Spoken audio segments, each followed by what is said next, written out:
ہے، اسلام ہے، اگر یہ قوت موجود نہیں ہے کسی میں، نہ وہ اسلامی مملکت ہے نہ وہاں دین ہے۔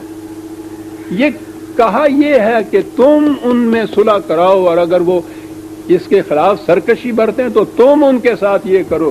یہ تم وہ ہونا چاہیے جس کے پاس یہ اختیارات موجود ہوں کہ وہ یہ کچھ کر سکے۔ پھر دیکھیے کس طرح سے امت کے اندر خلفشار، یہ تو قتل کی بات ہے، جھگڑا تک نہیں ہو سکتا صاحب۔ یہ اس کے موجود نہ ہونے کی وجہ سے یہ ہوا۔ تم صلح کرو، یہ موجود نہیں ہے تو وہ 2 سال آپ کہہ رہے ہیں، پتہ نہیں قیامت تک آپس میں لڑتے چلے جائیں گے۔ اور یہ ساری 1000 سالہ تاریخ آپ کی جو ہے، مسلسل جنگیں آپس میں ہوتی چلی آ رہی ہیں مسلمانوں کی۔ اب اس کے لیے کھٹکا پیدا ہوا کہ صاحب قتل مومن تو قرآن نے کہا ہے اتنا بڑا جرم ہے کہ اس کی سزا جہنم ابدی، خدا کا غضب، اس کی لعنت، عذاب عظیم، یہ تو یہ ہے۔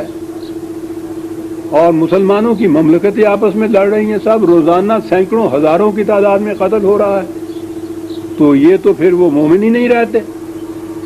کیا کیا جائے؟ بڑی آسان بات ہے، تاریخ کو مسخ کیا جائے، وضعی روایتیں آپ کے ہاں داخل کی جائیں۔ کس قسم کی؟ یہ ایک قتل مومن کا ذکر ہے نا قرآن نے، یہ تھا 4/93، 4/93۔ ایک مومن کے عمدن قتل کی یہ سزا قرآن نے تجویز کی، ایک مومن کے عمدن قتل کی۔ میدان جنگ کے اندر تو پورے کی پوری جماعت ایک طرف ہوتی ہے، دوسری طرف دوسری مملکت ہوتی ہے، اور عمدن قتل ہوتا ہے جنگ کے اندر تو ساون تو ہوتا ہی نہیں ہے، تاک تاک کے نشانہ لگایا جاتا ہے۔ پھر کیا کیا جائے؟ کیا کیا جائے؟ انہوں نے کہا کہ وہاں جا کے پکڑو جہاں سے یہ بھاگ نہ سکے، پورے کی پوری صحابہ کی جماعت، پورے سارے صحابہ۔ دیر کی بات نہیں ہے، یہ حضرت عثمان کے زمانے کا ذکر ہے نا رضی اللہ تعالیٰ عنہ۔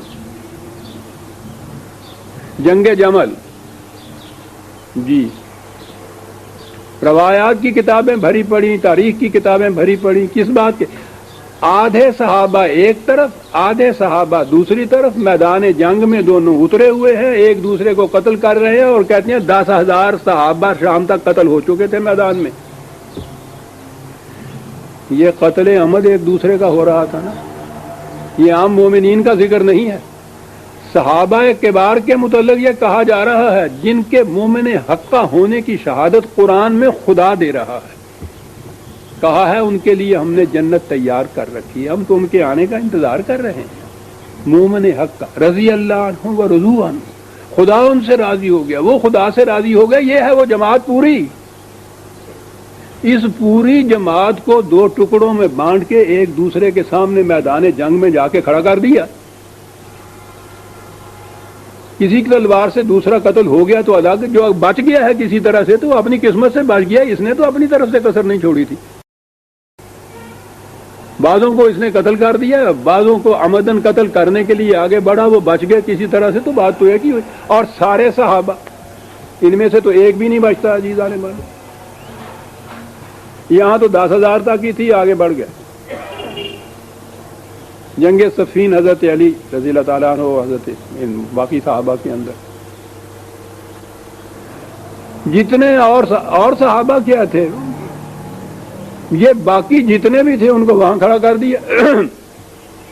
اور اس کے بعد کہتے ہیں 70,000 صحابہ وہاں قتل ہو گئے میدان جنگ میں۔ قرآن ایک مومن کے عمدن قتل کی یہ سزا بتا رہا ہے۔ عزیزان مان پوچھئے نا آپ کی تاریخ میں آپ کے ساتھ ہوا کیا ہے؟ ایک بھی نہیں بچتا ان میں سے۔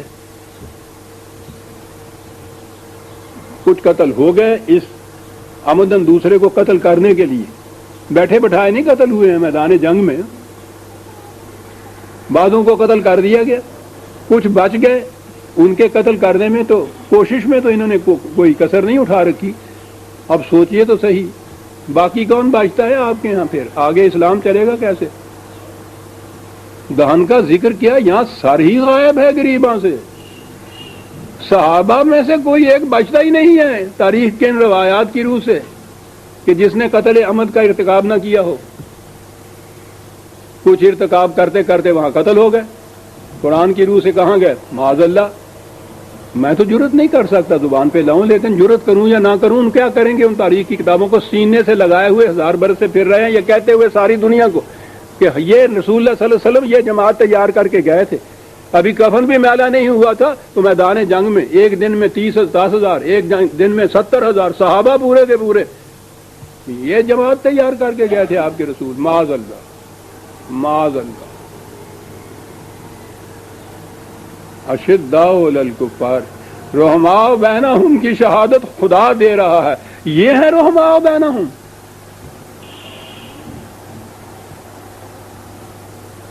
اس کو ماننے والے پوچھیں گے نا کہ خدا سے کہ حضور آپ نے یہ شہادت ان کے متعلق دی تھی، آپ تو کہتے ہیں ہم قیامت تک کے لیے علیم ہیں، جانتے ہیں مستقبل تک کے لیے جو کچھ کرنے والا ہے، ان کے متعلق آپ کو علم ہی نہیں تھا کہ یہ سارے کے سارے میدان جنگ میں ایک دوسرے کو قتل کر رہے ہوں گے، اور آپ یہ کہہ رہے ہیں کہ صاحب رحماء بینہم مومن حقہ رضی اللہ عنہم اور رضوان عنہ، تو آپ کو علم ہی نہیں تھا معاذ اللہ۔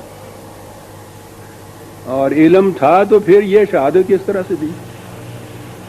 کیوں تاریخ مسخ کی گئی؟ تاکہ آج نہ کوئی عراق کو کہہ سکے نہ کوئی ایران کو یہ کہہ سکے کہ کیا کر رہے ہیں، کہنے کی کوئی نئی بات تھوڑی کر رہے ہیں، سنت صحابہ ادا کر رہے ہیں جی۔ یعنی اس کے بعد ساری تاریخ میں آپ کے ہاں جواز مل گیا ایک دوسرے کو قتل کرنے کا، تاریخ میں اتنا سا مسخ کر دینے سے۔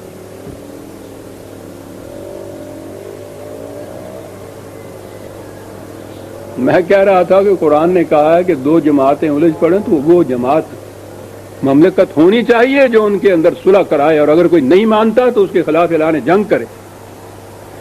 یہاں وہ سارے کی ساری جماعت جو ہے ایک دوسرے کے خلاف جنگ میں الجھی پڑی ہے، ایک دوسرے کو قتل کر رہی ہے، تیسری کا ذکر ہی کوئی نہیں ہے، وہ تو تیسری کا نام نشان بھی نہ رہا، جو سارے کے سارے تو میدان جنگ میں آ گئے۔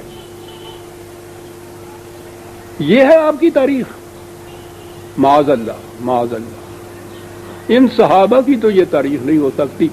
میں کسی عقیدت کی بنا پہ نہیں کہتا، میں تو خدا کی شہادت جو قرآن میں محفوظ ہے اس کی بنا پہ کہتا ہوں، اس کو کہاں لے جاؤں میں اگر یہ مانتا تو؟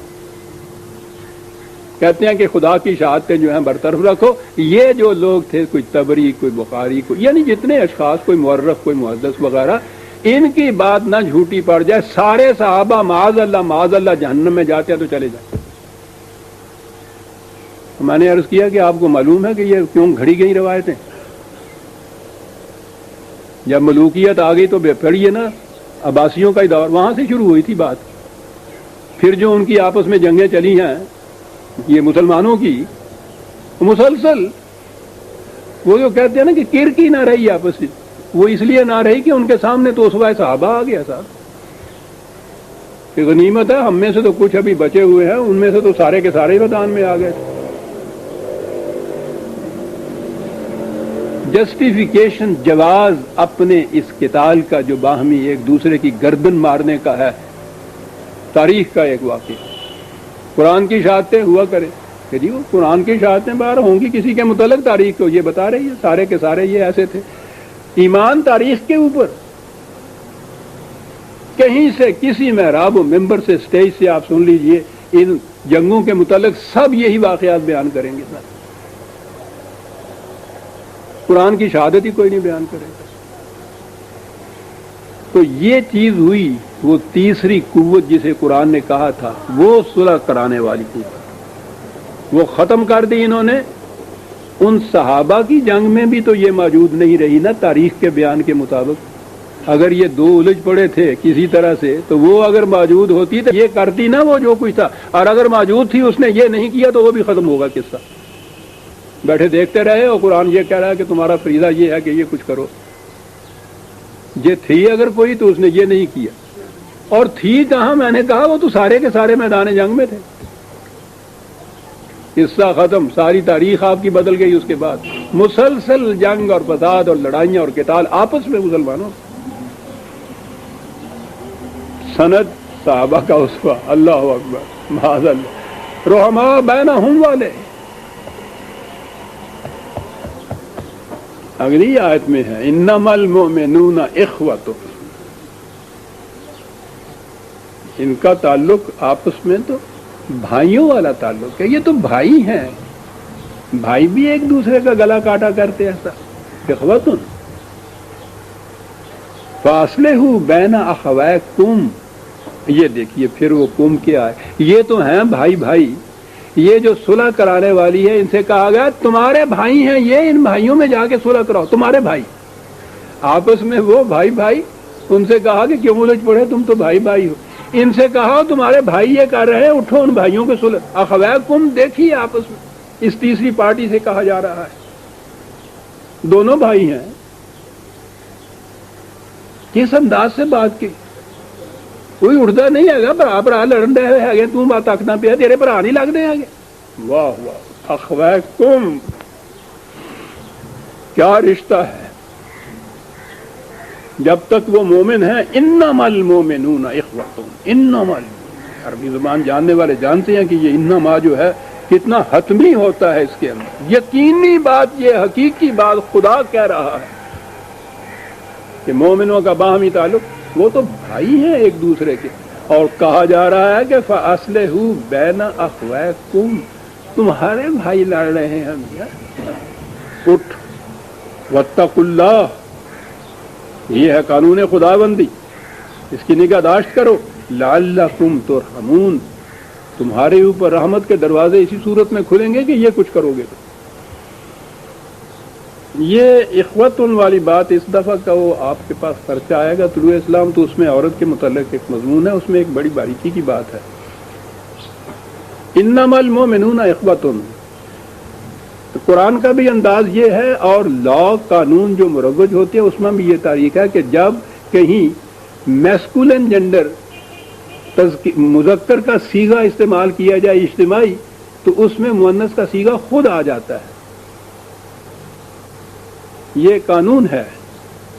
قرآن نے بھی مومنون جہاں کہا ہے مذکر کے صیغے استعمال کیے ہیں, ان کے اندر مؤنث کے صیغے خود آ جاتے ہیں, عورتیں خود شامل ہوتی ہیں. مومنون کے اندر مرد مومن ہی نہیں ہوتے, اگرچہ گرامر کے اعتبار سے تو یہ چیز ہے, لیکن میں نے عرض کیا ہے نا کہ قانون میں یہ ایک مسلمہ حقیقت ہے کہ وہ ورب یا ضمائر جو ہیں, پروناؤنز جو ہیں, وہ میسکولن بھی کیوں نہ ہو, مذکر کیوں نہ ہو, اگر وہ اجتماعی چیز ہے کوئی تو اس میں خود بخود عورتیں شامل ہوتی ہیں.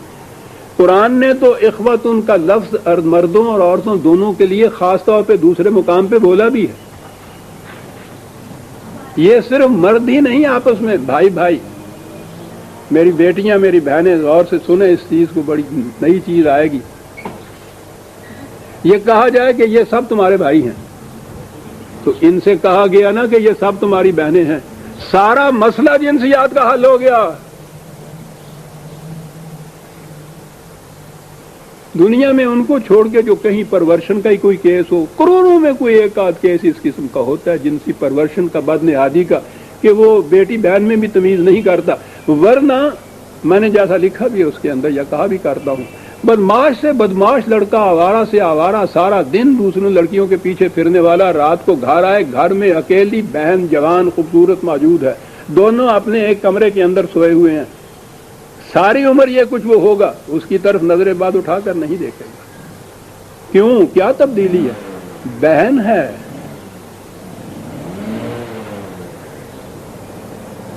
اس نے کیا مسئلہ حل کر دیا. کہا کیا, ان سے کہا بہنیں ہیں, ان سے کہا بھائی ہیں. اللہ اکبر. تا وقت ہے کہ قانون کی روح سے وہ رشتہ جو ہے اس دواجی متعلق نہ ہو جائے. تمام عورتیں بھائی بہنیں ہیں, تمام مرد ان کے بھائی ہیں. بہن اور بھائی کے تعلق کے بعد وہ بدماش ترین لڑکا بھی اس کی طرف نگاہ نہیں اٹھاتا. یہ سارے بدماش تو نہیں ہیں. مسئلے حل ہو گئے. ان کو گھروں میں بند رکھو, ان کو چوتھی چادریں اڑاؤ, سب کچھ کرو. بھائی اور بہنوں کے درمیان تو اس کی ضرورت نہیں پڑتی.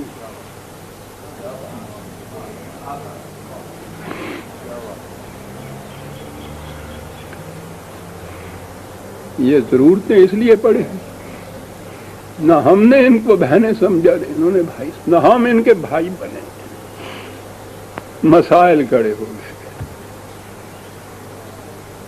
اس کے لیے اصلاح کی صورتیں یہ کری جا رہی ہیں، جوڑنیاں لوڑیاں، واکنگ ٹینٹس بنا دو، یہ سارا کچھ دور کو